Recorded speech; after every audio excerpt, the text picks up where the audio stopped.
The Appalachian leg of my journey started with my grandmoms adorning me with my sacred Dirtbag vest and riding out of their driveway. See you, sweetie. Love you, honey. So far on this trip, I hadn't actually gone very far in the grand scheme of things. From PA, I vaguely planned to follow the mountains southwest to escape the nastier winter conditions. I had gotten quite lucky so far in terms of weather. I followed a pleasant gravel railed trail to take me out into Amish country.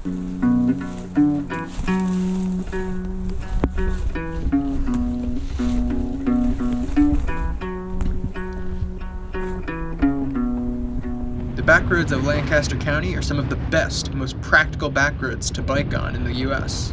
Because of the Amish and Mennonite communities, there were plenty of maintained roads free of highway traffic to accommodate horse and bike commuter traffic. It seems out of the question to me now, but this was the first time I decided to freestyle my route. I just rode until I got tired and found places to camp, relying on warm showers less. After a long, hard day, I snuck into a local nature park on a hill outside of York and hiked into the foliage to set up camp in the moonlight.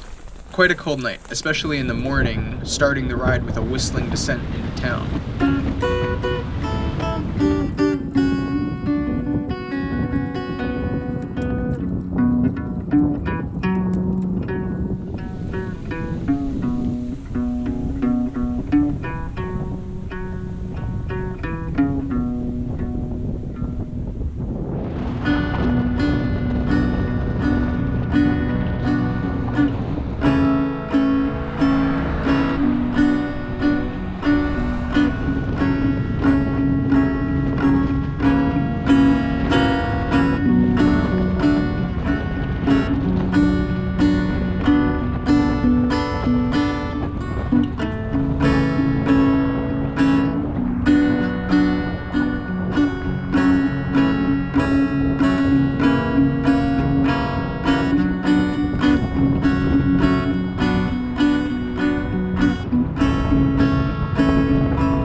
I chugged along through the fields around Gettysburg and took some wiggly little roads up into the mountains.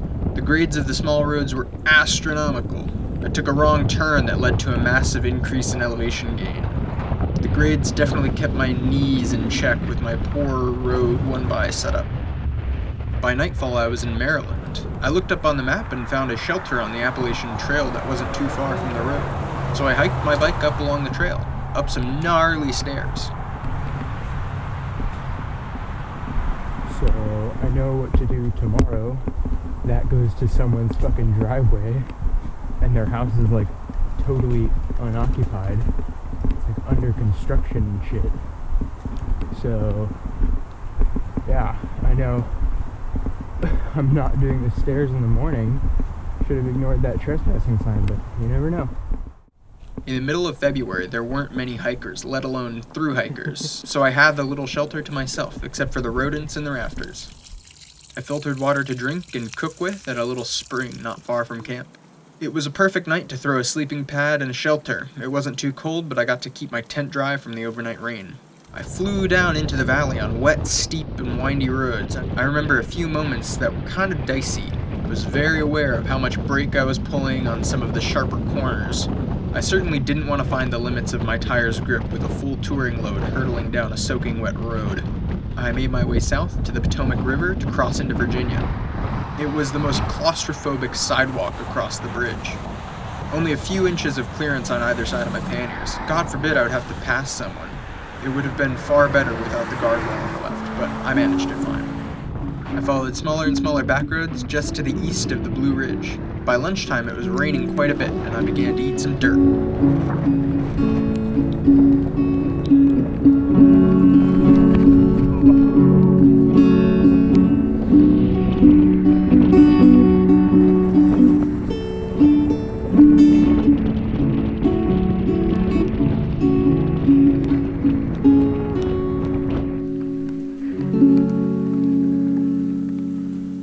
I made my way to a friend's aunt's house and negotiated with their dog to reach their driveway.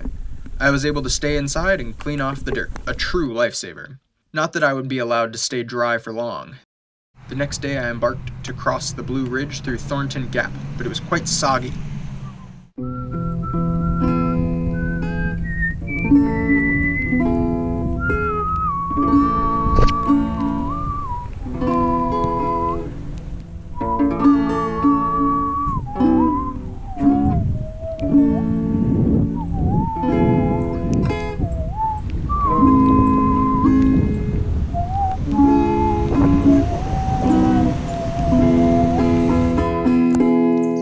I've just had one of the most magical experiences of the trip thus far.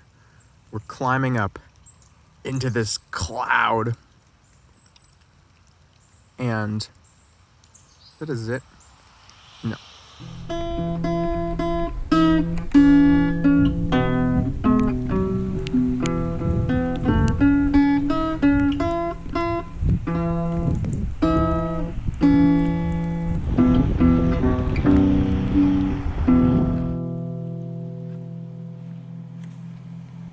I stopped under the overpass for the Blue Ridge Parkway at the top and sheltered from the weather. I descended into the Shenandoah Valley and stayed with a Warm Showers host near Harrisonburg. Jim was an experienced bike venturer and recumbent enthusiast. The next day was some of the best back roads and small towns I've ever ridden through.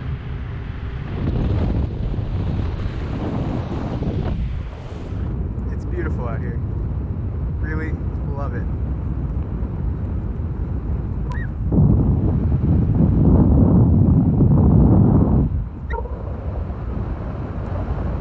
A highly scenic descent all day with some smooth gravel roads at the end.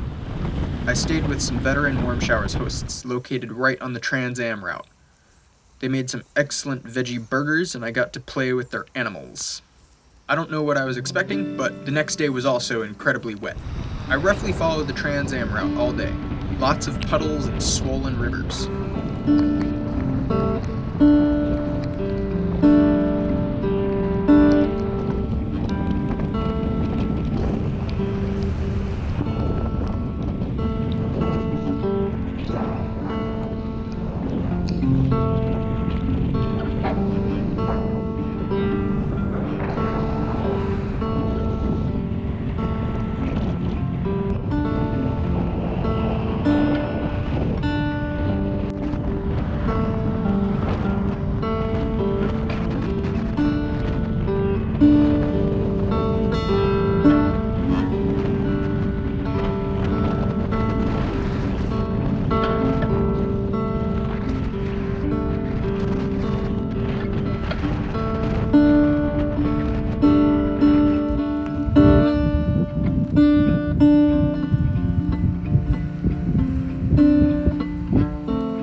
By afternoon, it dried out some, but I was suffering. I hadn't covered much ground, and a brutal headwind blowing through the valleys slowed me further.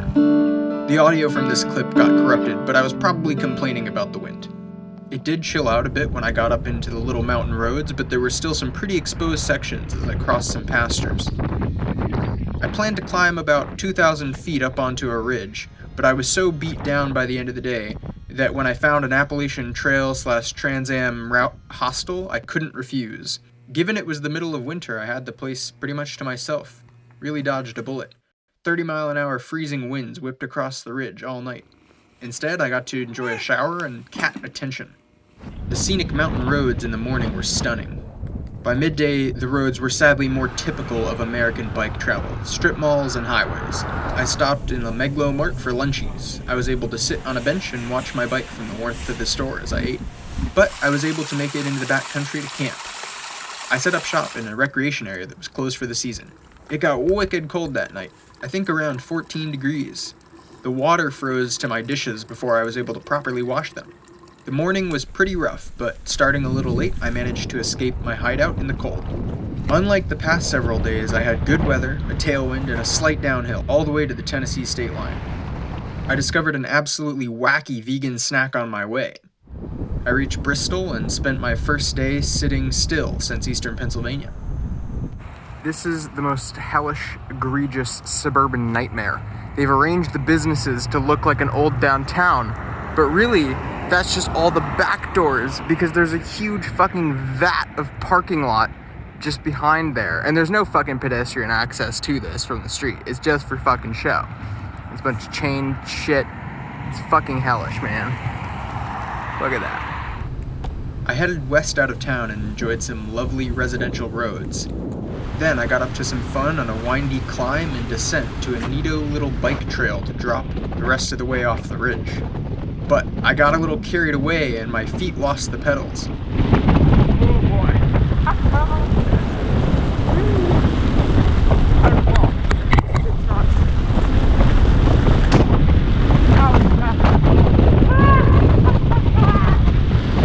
Oh my god. Alright, we goofed the thing. Oh, Jesus Christ. That was so rowdy. I was so convinced I was gonna eat it. Oh, shit. I came very close to eating dirt. Also, my pannier suffered.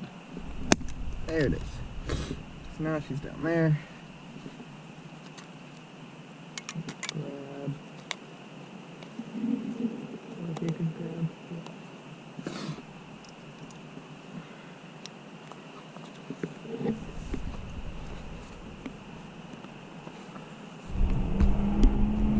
Good morning. After a quick trailside repair, I followed the mellower section of the trail into Kingsport along the North Fork Holston River. The back roads of Virginia were phenomenal, but the main highways were usually 4-lane, no hard shoulder garbage. Whereas the back roads in Tennessee weren't generally as useful, but the main US routes were chill and had good shoulder. Even a bike lane of sorts. I followed US 11W most of the way until I spotted a fire tower on my map that looked like a nice spot to camp. It was a very steep access road with a lot of hike-a-bike. I set up camp about halfway up the road when I assessed there wasn't any chance of being followed. There may have been a gate and a sign on the fence saying something about access and trespassing, but I couldn't really remember seeing anything like that. It was my first night on the trip with actually decent weather. After I unpacked, it was liberating to put full power into my bike without my touring weight holding me back. Even so, the climb was pretty gnarly. It was about 1,000 vertical feet to the summit. An average grade of 11% plus some bad washouts still necessitated some walking. I considered briefly attempting to climb the fence to get to the tower, but I was too apprehensive to fully commit. The view was still spectacular from the top of the ridge. The descent was fun and technical. The 28 and 32mm road tires added some spice to the affair. My brakes certainly were a squealing. I had to stop halfway down and put some more pad meat on the rotor. I returned to my tent and cooked some soup or something. Alright, so it was a much nicer day for trespassing yesterday, but now we're all packed up and it's raining pretty good, and managed to catch a bit of a break in it so I could pack up all my tent. I feel like I have a good system for that now. But yeah, just gotta throw the bags on there and then go down this crazy big hill.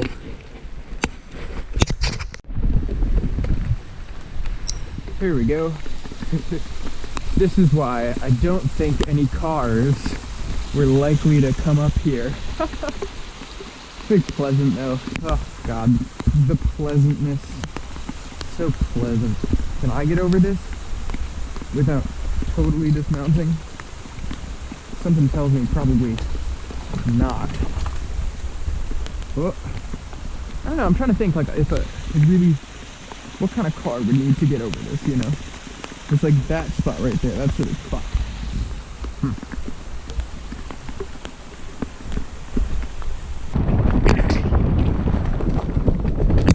I made my way down into the valley, but the bumpy back roads caused more distress to my pannier attacher. It did break, you fucker. Very beautiful roads, just a bit icky. The day started to be pretty taxing. I stopped frequently to snack and just be less miserable. This day was honestly one of the hardest mentally I think I've experienced to this day. It was the perfect temperature, humidity, and sogginess to induce pure suffering. Warm enough to sweat and suffer inside my layers, but too cold to embrace the rain. Plus traffic and nasty roads. Yeah, it's pretty rough right now. We got over 40 miles to go, and it is just like rainy, gross. It's kind of hot. It's like almost 60 degrees. So it like sucks. When the rain seriously started coming down, I pulled over at some shelter on a bike trail. I probably sat there for about an hour, snacking and trying in vain to wring out my gloves. I obsessively checked the radar. I was on the edge of a massive system, but it was crawling parallel to my path and leaving me in the thick of it. I tried to reach out to some warm showers in the area, but given the late notice, I got no leads. A jogger passed me and talked to me on the trail and warned me not to camp in the woods because of the heightened security around the Oak Ridge National Laboratory. All of this culminated with me seriously considering getting a hotel, God forbid. Still pouring rain, I pushed on. A very gross strip mall town. I looked on my phone for camping options and at hotel prices. The weather looked like it was letting up, so I mustered a little bit of resolve to continue out of town and sneak into some public woods for camping.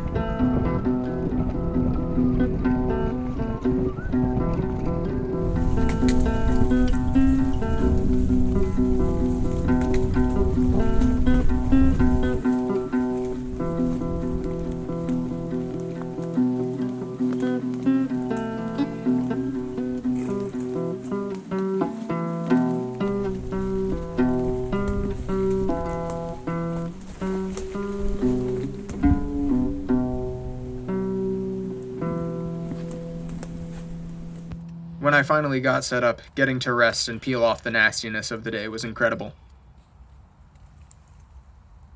I had a pretty scuffed day.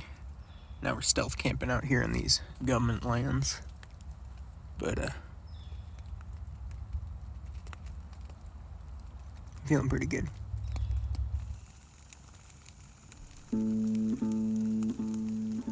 I made my way on some lovely back roads up onto the Cumberland Plateau.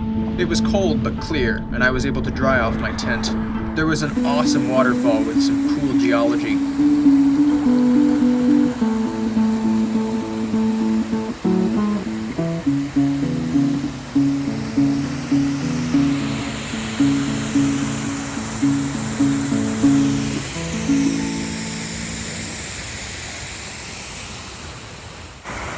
This is a pretty cool spot, geologically speaking, because it's this waterfall, right? But it's got this huge undercutting erosion thing going on, and it's just absolutely nauseating, first of all. Holy shit. But, so it's cutting into this, like, pretty coarse-grained sedimentary rock, some sort of sandstone. Doesn't appear to be, like, metamorphosed that much. And then presumably underneath is like a much weaker sedimentary rock, right?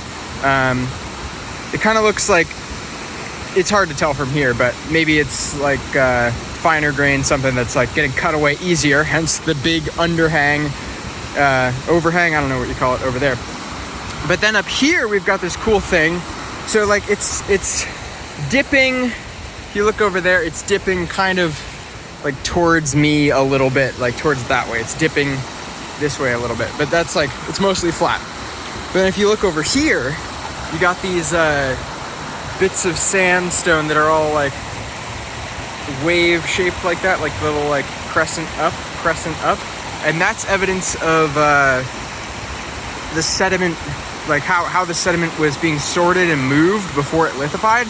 So like that looks like, to me, either some sort of like sand dune type thing or like underwater current type thing, but it's you can see it was only going in one direction. It was like going this way, and basically what happens is it covers itself up and then it tops over, and then it covers itself up and it tops over, like when the sand is moving.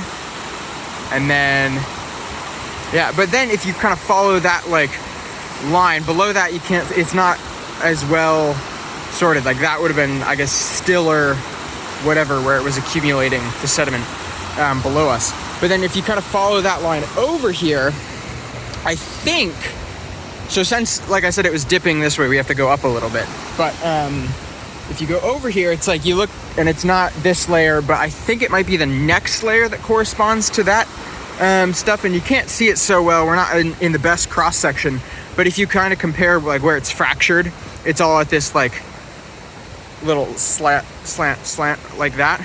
And then I think on top of the layer you can kind of see like what it maybe would have looked like, as you can see, there's like, it looks like it's directional, you know, it looks like it was flowing one way, and then that maybe over there is just a little bit more eroded and gross, but this area looks pretty nice right down here.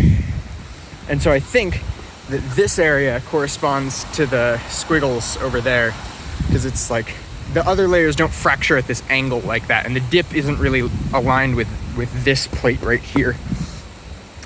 It's more, yeah, I don't know, cool stuff, cool geology. College wasn't a total waste of time. Found another example of the sand dune type bedding in the stone a little bit further down the road.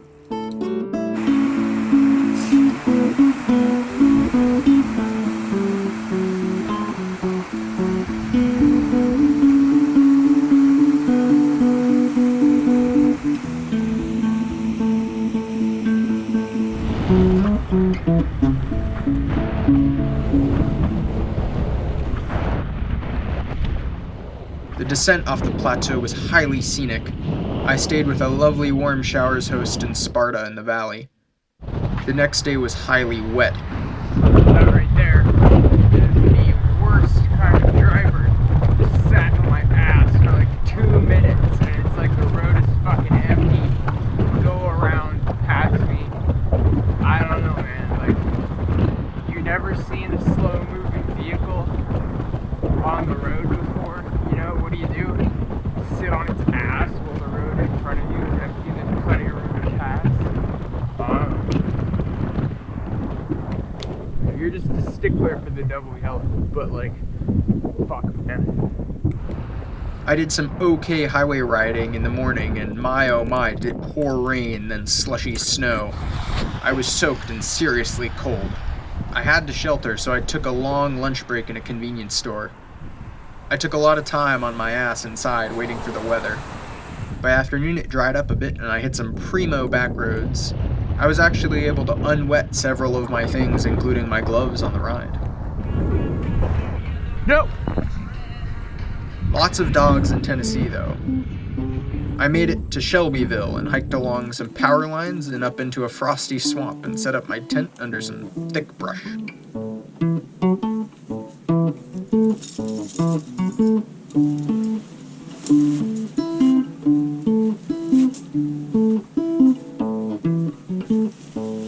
It was quite cold, but I powered through in the morning because I had a 95-mile ride to the next warm showers host. Alright, so we just made it out of our frozen stealth camp in the morning, but what's funny is I get onto the pavement and I'm like, oh, okay, let's go, you know, let's get up in there. And then I go to shift gears. Nothing happens. Look at the cable. It's just loosey-goosey in there. The derailleur is frozen in the lowest gear. Lots more dogs on them back roads. Hey! Get back! Fucking dogs, man. Hey! Get back. I passed through more Amish farmland around Etheridge. I got onto Route 64 and headed back into the hills. It was just before sunset when I made it all 95 miles to my destination. The driveway was quite an adventure. I stayed in the dining hall of an intentional living community nestled deep in the woods. For my second to last full day in Tennessee, I continued through the last of the big hills down to the Tennessee River. Oh. Shit. They're underwater. Hi. Damn. From there, I followed the pine-forested hills along the Mississippi border. Hey. I see you. Got a rearview mirror. Oh, you're scampering again. Stay.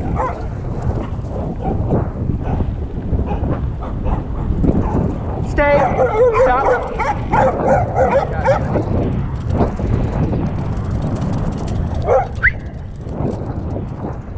As the sun fell real low in the sky, I had a slight panic looking for a place to camp. Lots of sketchy, hickish trespassing signs and impassable swamps. Not too many easy places to tuck away. I peered into the woods or across the fields looking for an acceptable spot as I rolled by. My task was made more challenging by the fact that all the deciduous foliage was absent for the winter. Eventually, I was able to find some power lines and tuck into the woods that way. Still, I was just ever so slightly out of the sight line of some nearby houses. My ears perked up at the forest noises more than usual that night. The next day started off with more of the same pleasant course, due west, but by afternoon I was mired in the tendrils of the Memphis suburbs. The whole ordeal was very taxing. I stopped at a meat machine and got the curly fries. There was some bike trail harm reduction, but overall it was highly soul-crushing. Go! Fuck! You know, there's like, the road is wide.